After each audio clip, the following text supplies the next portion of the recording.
Abantu bangi babeera mu kwemulugunya, babakuba obutayimbwa, babakuba emigere, bababa maka gaabwe, bakubira security naki, tebavaayo.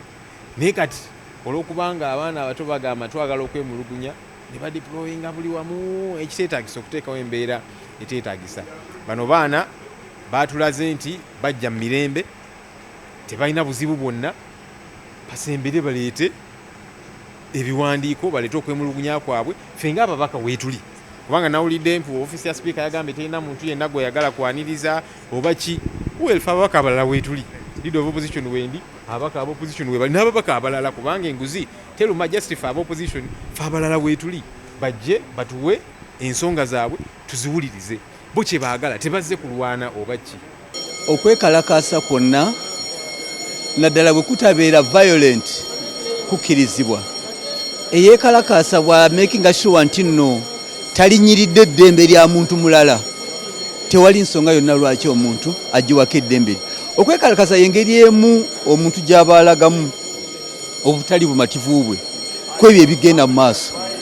Kino kiva mu principle nti yeffe tukiikirira abantu, naye abantu ultimately balina obuyinza bwesigaliza, babulaga mu kwekalakaasa nga kuno.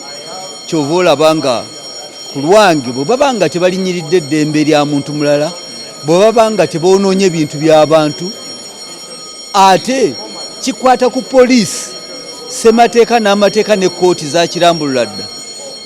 Obuvunaanyizibwa buli eri poliisi okuwabula n'okuluŋŋamya okwekalakasa kw'abantu.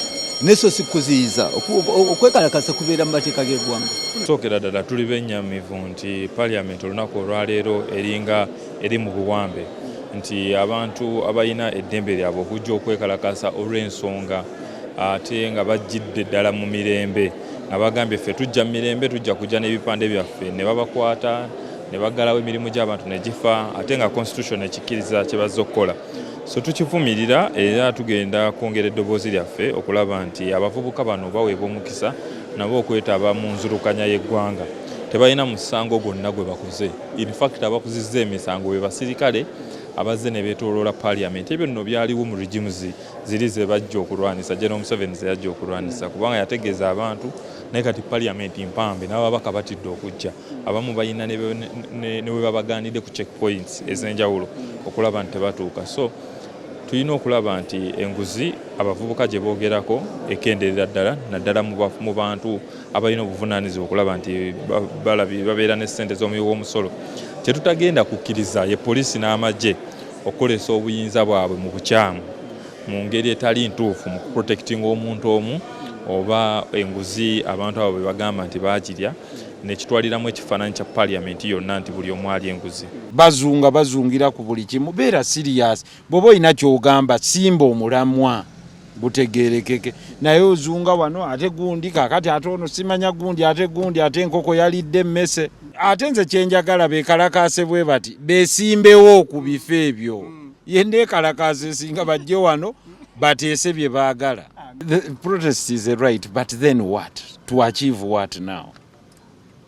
Anyway, they wanted to make their voices heard. They have been heard. They have joined the heroes. Like Bazeketa, Buza Abaliao, Noah Mawagali. You remember the Uganda matters. Kibi nnyo okuuma abantu abatalina mu kasente ate n'oba nti ate obawa obukuumi mu kaseera bwe babeera nti beetaaga ssente. Abantu ba bulijjo bizinesi z'abantu tezikyayingiza, abantu baavu, abantu banaku, abantu tebalinaamu. N'obakuuma mu kaseera nti tokuuma bo wabula ate obakuuma kubasirisa. Gavumenti etya nti oba nti mu biseera ebisinga nti oba abantu tebagenda kwekalakaasa. Naye etya ki ekiyinza okuva mu kwekalakaasa lwa nsonga nti emanyi bye bakola. Kyo mu kyekumidde abantu mu baavu ebbanga ddene, ekumidde abantu mu batamanyi ebbanga ddene, ekumidde abantu mu kunyigirizibwa ebbanga ddene. Bw'olaba nti enkuba bw'etonnya Kampala yenna afuuka gy'oyinza okuyita ennyanja. Kati bye ebintu ebimu ebinyiiza abantu tebalina birimu, obutale tebugenda mu bantu, abantu mu malwaliro temuli ddagala.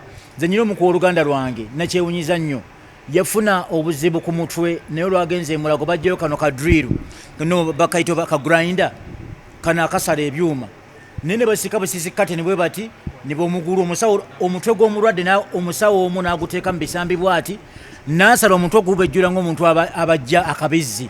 So ebintu ng'ebyo abaana baffe bye bakola bali batuufu era olaba ne President Museveni abamu atukwase okiwulidde so fenna ebyobulyake tulina okugamba nti nno tebirina kubeerawo naye ekikulu nti nno tulina okubawuliriza ate okwekalakaasa kwabwe kuyinza okuviiramu ebirala ebitali ebirungi lwakubanga bo babeera ku kituufu ate ababbi abayaaye balumpenzi ne babigendamu ne babyonoona kyova olaba okwerinda nze ndaba nga President Museveni akoze kirungi nnyo okulinda Parliament ebyabadde Kenya bituwadde ku mental health wano okulaba nti nno tukola ebitabeera ebyali Kenya bitabeera wano tebijja ne bibeera wano